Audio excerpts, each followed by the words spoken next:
To add a set node in n8n, open your existing workflow in the editor. Click the plus icon on the connection line after the node that contains the data you want to transform. Search for set and select it. That places the node directly in your workflow path, ready to receive and modify the incoming information. If you don't have a workflow open yet, head to the workflow section, pick an existing one, and review the node that provides your starting data. It could be a trigger like a webhook or form, or a node like an HTTP request.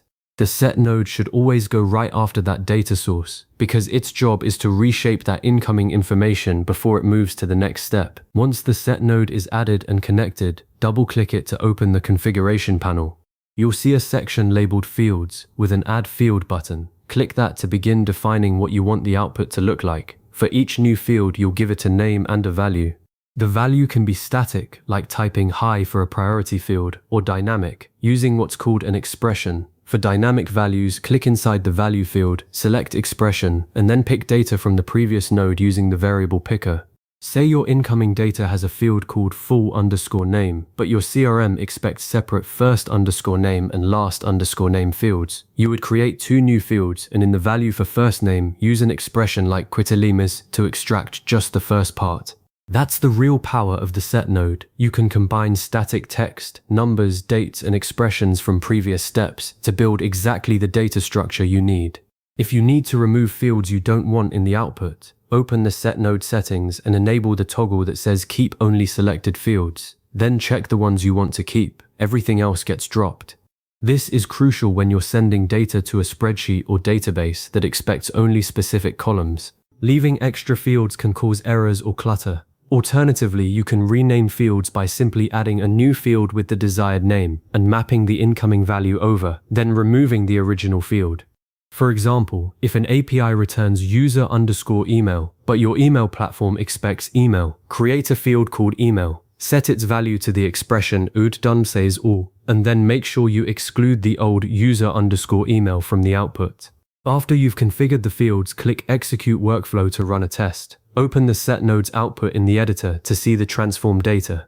Compare it side by side with the input from the previous node. Check that new fields are present, old ones are removed or renamed, and values are correct. If you see something off, tweak the field settings, rerun the test, and repeat until the output matches what you need.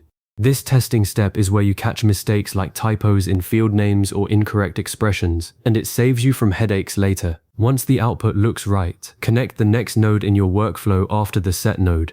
That next node might be a Google Sheets insert, an email send action, or a CRM update. The beauty of using the set node here is that you're now feeding that downstream app clean, correctly formatted data.